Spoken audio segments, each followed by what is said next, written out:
So this week, we're truly privileged to be able to share the story of Dr. Stephen Snyder. What an amazing, humble man who has made such a difference in the world of shoulder. He was a private practice orthopedic surgeon at the Southern California Orthopedic Institute, where he has trained some of the most remarkable shoulder surgeons in our country and around the world. Been in practice for over 40 years. He finally retired about 3 years ago.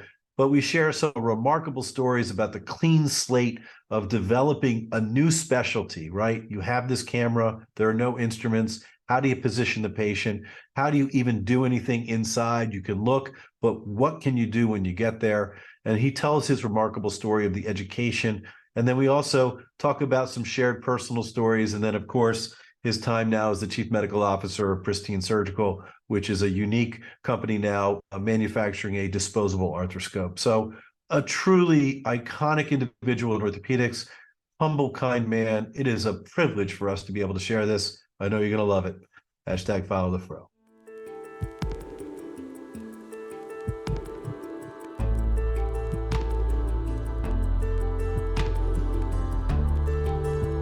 From Medical Media, this is The Ortho Show.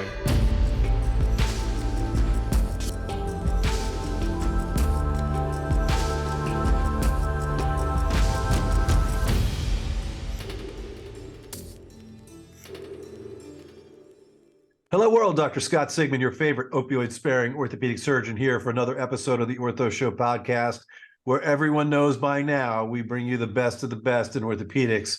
I am so excited today. We literally have one of the great orthopedic surgeons on the planet that has been so willing to join us. We have Dr. Stephen Snyder, who's a world-renowned orthopedic surgeon who specializes in shoulder. He's the founder of the famous Southern California Orthopedic Institute, known as SCOE. He's currently retired from clinical practice. He's the chief medical officer of Pristine Surgical, and literally is one of the original pioneers of arthroscopic shoulder surgery.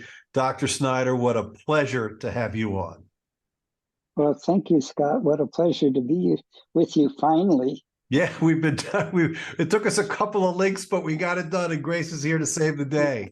The number one producer in the land. Okay. So, Dr. Snyder, we always start at the beginning with these shows. We like to get the history. Where were you born? When did sort of, medicine and orthopedics come into play? I know you spent some time in Oregon, but give us the story. Yeah. Okay. First, ground rules. No more flashy comments. I get embarrassed.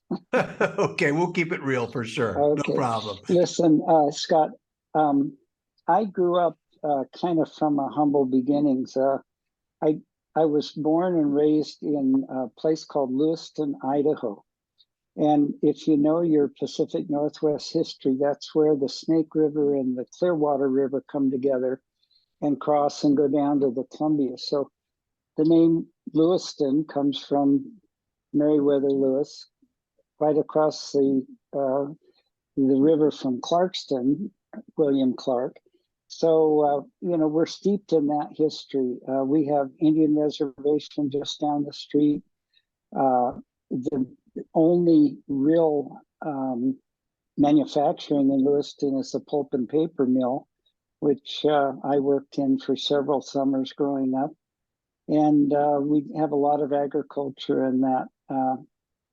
Not a lot of high tech, you might say. But my wife and I both grew up there all through high school, and then we went away. So interesting. So first of all, thank you for the history lesson at the Ortho Show. We're happy to provide some cool, unique details that we weren't thinking about. So, you're in this sort of rural town, and there's not a lot going on as far as tech as you described. At what point are you thinking to yourself, like, where's the mentor? Where's the person that sort of led you down the path, perhaps, for medicine?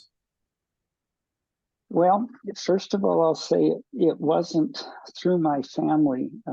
My dad was a chemist. I had 9 brothers and sisters. So, it wasn't like what we call a wealthy family. I was, I guess, blessed and cursed by being a good athlete. I was a, football player, captain of the team, and all that stuff. As a little guy, 180 pounds, but I was a little bit too fast for my own good. And so I tore my ACL the first time in my junior year. In those days, there was no ACL reconstruction, but they sure knew how to take out menisci. So Yeah, I, they I, wanted the guaranteed knee replacements down the line, well, right? what they guaranteed was, and my surgeon told me this in the recovery room. He says, "Well, you tore your ACL. We took out the meniscus, so it won't bother you. But now you'll be able to cut around corners better without that ACL." And he was right. That Oh, that is too funny. So was this in anyway, high school when you yeah, first this injury? was Yeah. junior year. But see, I was lucky in a lot of regards. I played against a big team from Boise called Bora. And it turns out that the head football coach and the backfield coach from Bora were hired to go to the University of Idaho. And I played against them and had a couple good games. And so when, even though I was one ACL short, they still recruited me to go to Idaho to play football. But at the last minute, the two of them were hired to go to Oregon State. And so they honored the scholarship offer, and I went to Oregon State where I had a full scholarship to play football. So even though I was kind of gimped up, people didn't understand really what it meant in those days. So I got out, and same with my wife Annie. She went to University of Washington. Her dad told her she needed to meet a rich doctor. He didn't want her to marry me, and so he wouldn't let her go anywhere where I got a scholarship. And so she went to University of Washington. I went to Oregon State, and that's where this medicine thing all started. You had no choice. I mean, if you fell in love with your wife and you were going to marry her, according to her father, you had to become a doctor. I did. But this football was kind of abbreviated both by, I think, my skill and my knee. Both of them really weren't probably at the highest level you needed for that level of football. But I tore my other knee as a freshman and had surgery on that by a guy named Don Slocum. And you're a bit young, Scott, to remember, but Don Slocum was one of the original founders of the Sports Society, and he's in Eugene, Oregon. They've got a very prominent team of orthopedists and sports doctors there. But Don was my doctor, and I mean, the ultimate doctor in my mind. It kind of brings tears to my eyes because I had surgery Christmas, and I was in the hospital and nobody was there. My folks couldn't get down. The Columbia Gorge was frozen over and they couldn't drive from Idaho. So anyway, he came in Christmas Eve and sat on my bed and was talking to me about my future.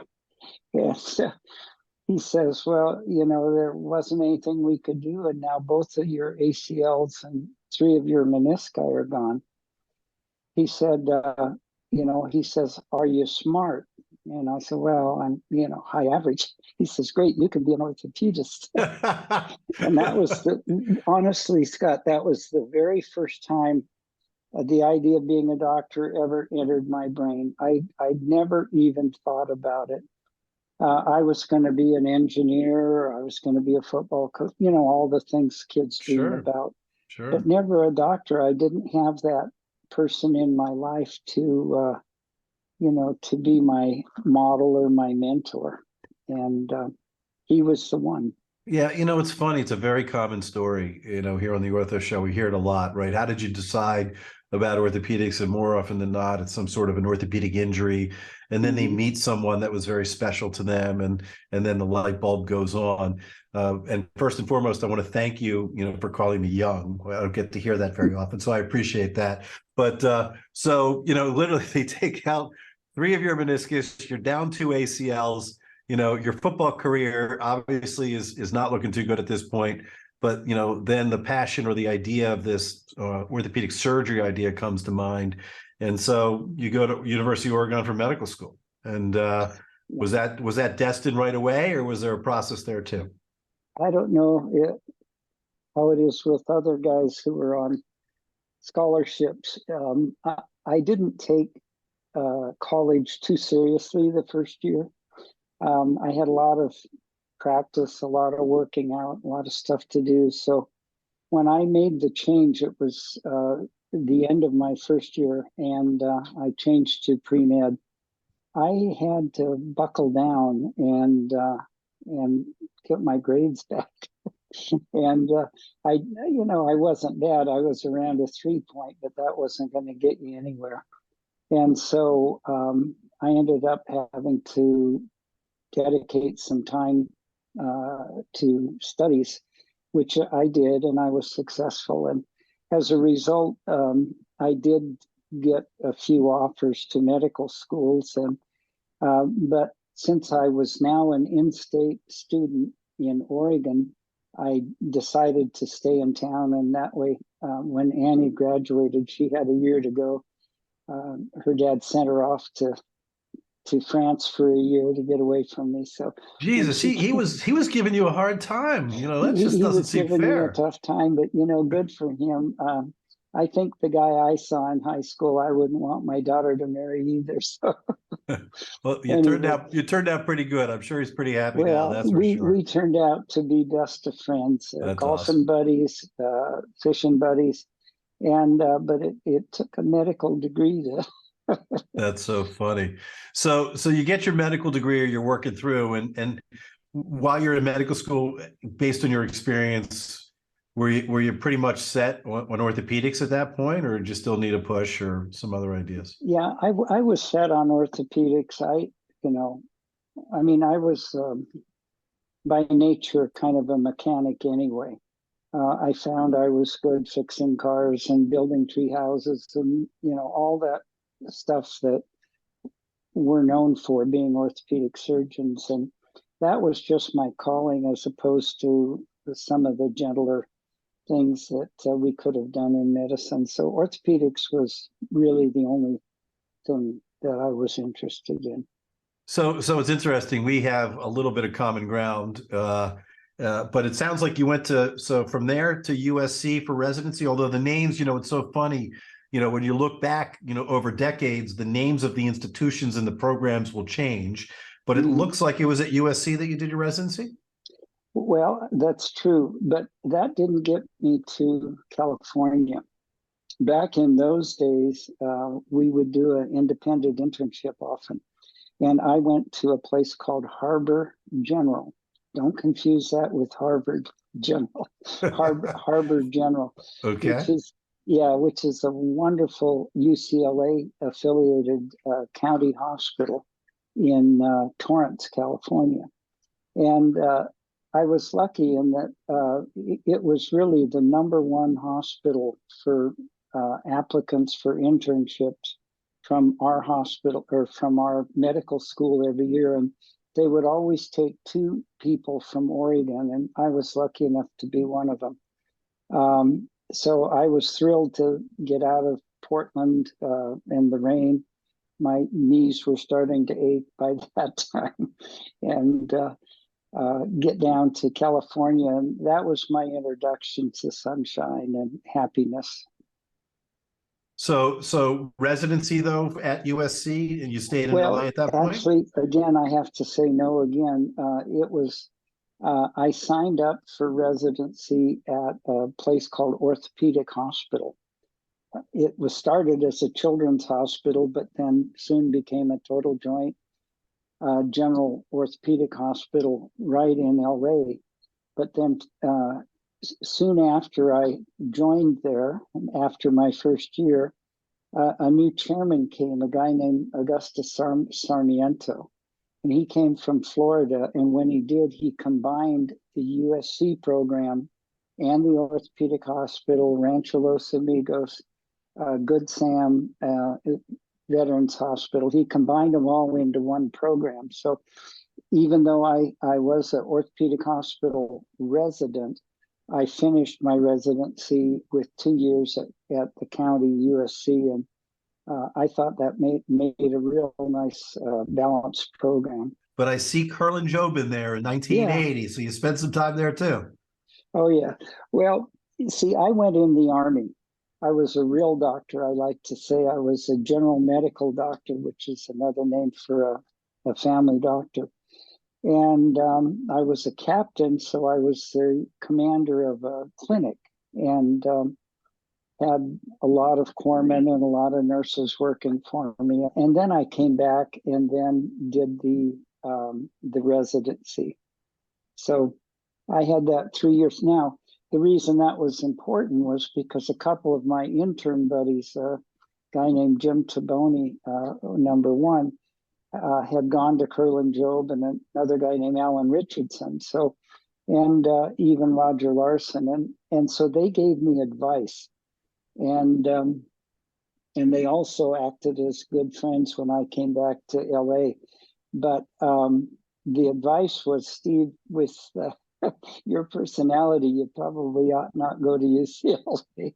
People boss you around over there. So, I love it.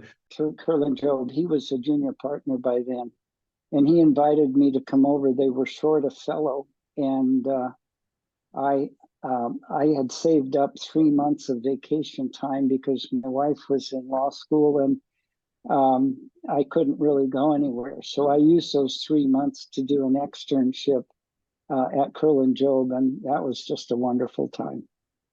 Yeah, I mean, I'm trying because I did my fellowship at Curlin Job in 95, 96. And obviously Jim Taboni is one of my, great mentors. Dr. Job was still practicing, but I'm thinking back to 1980. I mean, I think the clinic had just opened up, not too long before that, maybe in the early 70s. So Curlin had to have been practicing at that point too. Yeah. What just some great people just hanging out, working with, and trying to learn as much as you can. Oh, yeah. Yeah, Frank Job, I did a little talk a while ago for a special group, and they asked me the same kind of thing. Who were the people who were influential? Pick 4 people. And of course, my dad and his engineering and all that. Frank Job had to be, fabulous guy. The 4th one, I had to combine all my partners. Of course. I couldn't separate them. I had 4 partners when I started in practice right after residency, and they're just the most wonderful people you could ever want to work with. All right, so I want to transition to something which I think is truly remarkable. I mean, I have so many questions. You literally are one of the pioneers of shoulder arthroscopy, right? I mean, you're in the early 80s. There's not even a camera attached to this thing. You're looking through your eyeball down the scope to be able to do things. At what point did you recognize that, arthroscopy and the shoulder go together, and that you're going to have to innovate because you're going to have to create? This didn't exist. You couldn't just pop in and scope a shoulder like we do nowadays. So walk us through that history of how that developed. Oh, those were wonderful times because, somebody with just a little bit of creativity can make things happen when you've got a void, a clear canvas, and so many things.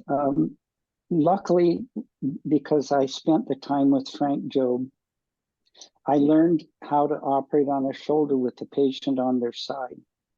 Frank would always do, he's got these great big beautiful hands, and he'd lay the patient on their side to do the rotator cuff, and so that was automatic for me. And of course, Lanny Johnson, the same thing. When Dr. Fox met Lanny Johnson, Lanny wasn't doing a lot of shoulders, mostly knees, but then he got into shoulders shortly after that, and he always operated with the patient on their side. So for me, my training as well as my experience made it perfect for me. But we needed a way to hold the arm up. And, sometimes we'd put the rope over the IV stands or the standard. Sometimes we'd put it over the light.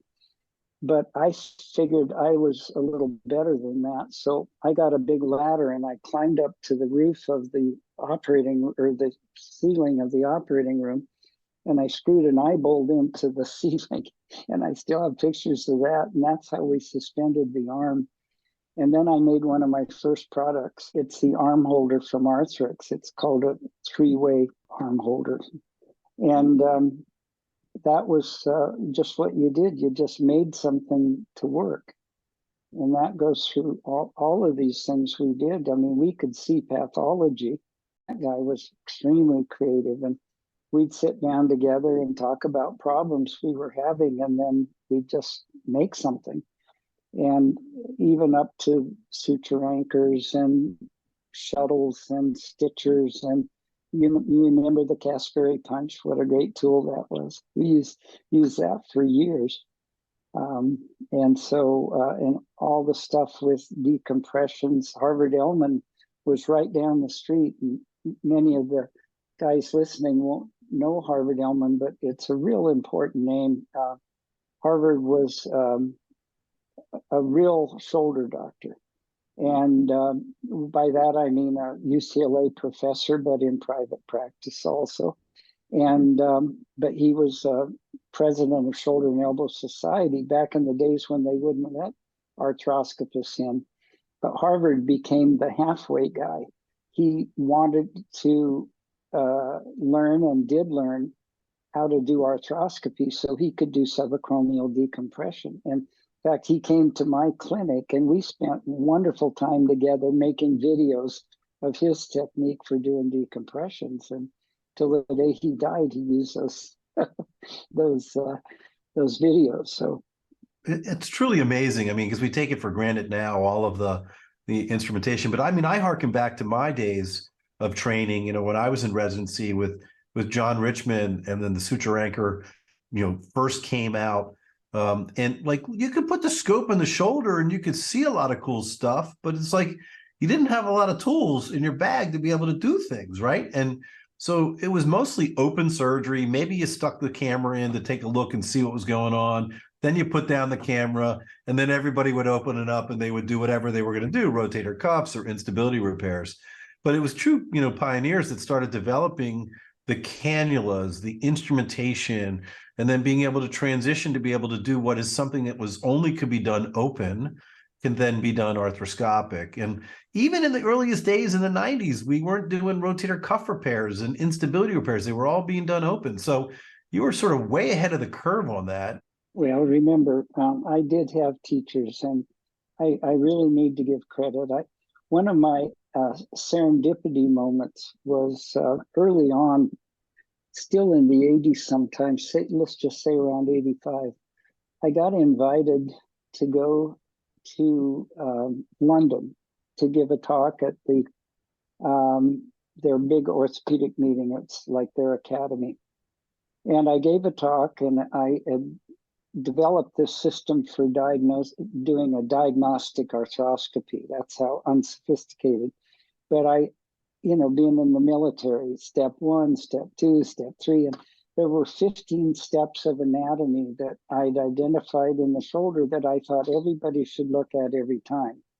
Not just because that way they'll know what the anatomy is doing, but it also taught the students to be able to rotate, translate, and piston the scope so that they could see every part of the anatomy that was visible with the scope. So I presented that in London. And when I finished the talk, I thought it was pretty good. And nobody clapped. It was just like, boo, get him out of here. And I hung my head and I walked down the aisle like that. And I went out into the hallway and I'm looking for a beer. I got to have a beer. And all of a sudden, in the door on the far end of the hallway, I hear this guy screeching. And I look up and it's Dr. F. And he's jumping up and down, oh, come over here, And he happened to be at that meeting. I don't know why, but he was just starting his San Diego meeting. And he says, oh, I didn't know you were doing this. You got to help me with my meeting. And I was doing a video sharing thing. Internet hadn't really been invented yet, but videotapes had. And So we had a little club with the Arthroscopy Association called the Shoulder Arthroscopy Study Group. And I said, okay, yes, but you got to help me with the study group. And that soon became a thing they call ViewMedi.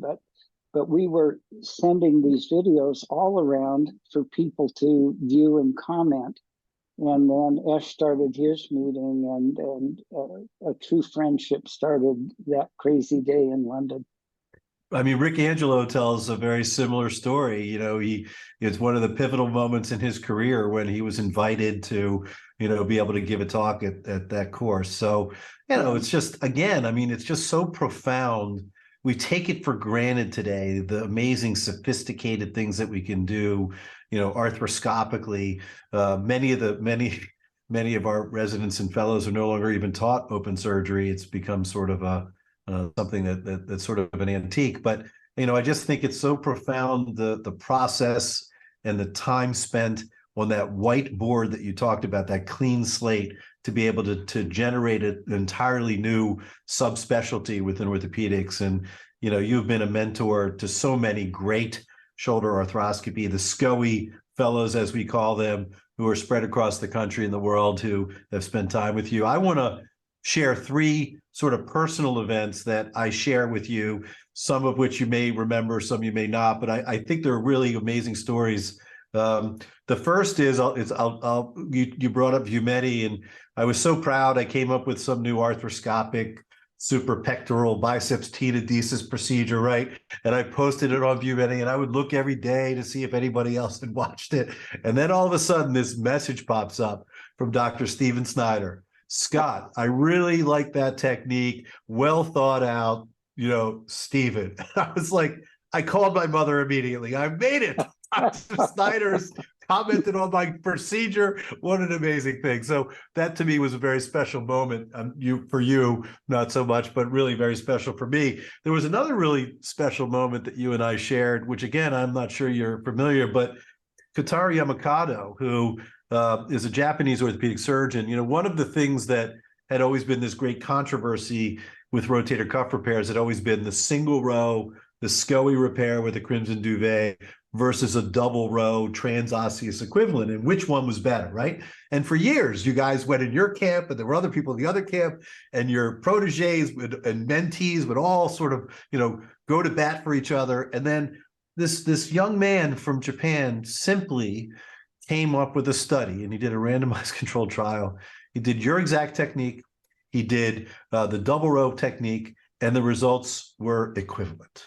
And something that had been, such a controversial subject for a decade. And I knew Kotaro because we had studied together in Raynham doing arthroscopic Latarjet. So I was present at the ANA meeting when he received his award. And I'll vividly remember you walking up to the microphone, and you walked up and you asked him several very, very succinct, simple questions.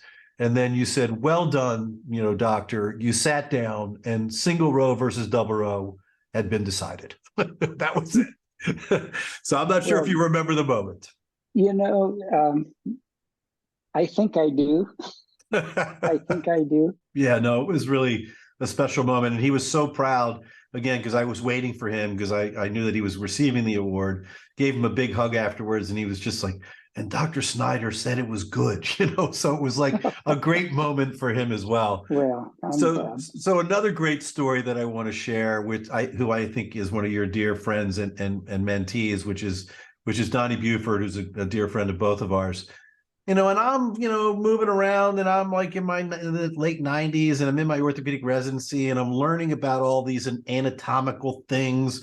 And then, one of the times J.R. Richmond says, yeah, that's just a Buford complex. You don't have to worry about it. And I'm thinking like a Buford complex, right? Anybody that has their name attached to a complex, it's an anatomy structure in the shoulder, you must have been born in 1800 or something, right? That's what the anatomist sort of did. And we had Donnie on the show, and then he starts telling the story about he's in high school and friends of the family, and he comes and spends time with you, and you do this anatomical study, and you figure this thing out, and you just look at Donnie and say, something, we should call this the Buford complex. And to this day, that's what it's called. And that's the story. A high school kid comes to work with you, and you take the time to spend time with him and help along him in his career. And you two are still very dear friends to this day. And what an amazing, remarkable story. I love to tell that. Well, it's a fun story. And you know Donnie, so you know what a brilliant teacher and creative guy he is. But at the time, when he came to the operating room, he was in high school. You know, he was a very talented baseball player and actually played professional baseball while he was in medical school. And his family, his dad was an all-pro baseball player, his brother as well. So, you know, they're very high-level athletic people, but Donnie always wanted to be a sports surgeon. So he came over in high school and we did some projects where he put together some sound slide programs. So the baseball players and young kids, particularly, and the folks, when they'd come in, they'd sit in a little booth and play these sound slide programs. Most of the people listening won't even know what that is, but he had already earned his chops. And then in the operating room, I was giving him a little bit of a goose there because he was there with his girlfriend, and she was interested in medicine as well. But I was quizzing Donnie, and I said, Donnie, could you explain to, I'm not going to say her name, she's not in the picture now, but anyway, could you explain to her what this anatomy is? And of course, here's this big, thick cord-like ligament, and it's hooked to the biceps, but there's no anterior superior glenoid or labrum at all. And Donnie starts talking about it, and he starts sweating because it's a little bit unusual. And I said, well, Donnie, that's a Buford complex. Don't you like it? Did he get it at the moment, or was that just sort of subtle? I think he stumbled a bit, but he went through, he and this, again, nice looking girl, came into the office and reviewed a couple hundred sequential videotapes to write the paper on the Buford complex. And then MRIs weren't really that common in those days, but when it came out, the radiologist just went nuts with that. But his paper, and then he presented it as a high school kid. He presented it at the academy. So I mean, that's unbelievable. I mean, you can't make it up. You cannot make it up. One last thing, he decided to do his residency in Parkland in Dallas. So he went down and joined his guys, and everybody looks at him because he's their orthopedic surgeon, young orthopedist in Buford. Was your dad or your grandfather? Exactly, the one. And Donnie says he started blushing. He says, no, I'm not dead. It's so true, though. I mean, I'll never forget it. We had him on as one of our earlier guests. I'm from Baltimore. We have some friends and family back in the day, and he told that story, and I was just so blown away. And now the way you're telling it now, even more, really sort of amplifies that message. What a wonderful story to be able to share. So listen, Dr. Snyder, I think I want to spend a couple more minutes before we close on your latest project and what you're doing, which I think is really very, very important. It's called Pristine Surgical. And tell us a little bit about this disposable arthroscope that you've developed at this point and why it's really starting to gain favor. Yeah. Scott, first let me say, I didn't invent it. I didn't think it up. I was fortunate to be asked to help with it. So we have a completely different thing that I had originally seen. And they invited me when I decided to slow down in my practice 3 years ago. They invited me to be a consultant with the company. And then with the idea that when I retired completely back in August, I'd be the chief medical officer. And that's where I am. And I'm happy to say that the scope is now mature. My partner, Mark Gettleman, will do first in man or woman, it depends, in the second week in April. And then we'll be ready for distribution. So we're excited about that. So is it agnostic to the towers, so it can be utilized with any of the towers that are available? Yeah, the only thing you need to do arthroscopy is a little box. You peel the box open, you scan a QR code on the box that links that scope to a certain independent website. You plug it into a little unit called an IPU. That's the only thing that you need, both to connect it to the cloud and to generate the images and the video. So you plug into that. You don't need a light source. You do need water, but it'll plug into any scope, so it's agnostic for that. And you can plug into any monitor. We prefer a 4K monitor, so you can utilize the 4K output of the chip. But that's all you need. You could do this actually in your garage if you have a source of water and electricity. And so all of those big things like the fiber optic light generators, the xenon light sources, and the big camera boxes, you don't need any of that. And then when you're done, you just throw it away in the trash can. I'm a California boy. We got to recycle it somehow. How are we going to recycle it? There you go. We've made an arrangement with a company that every orthopedist knows. Their name is Sharps. They're the ones that supply the red boxes for the operating room to throw your used or recyclable equipment in. They will take the scope, they'll recycle it, and they don't really recycle it, and they don't reprocess it. What they do is they sterilize it, grind it up, extract all of the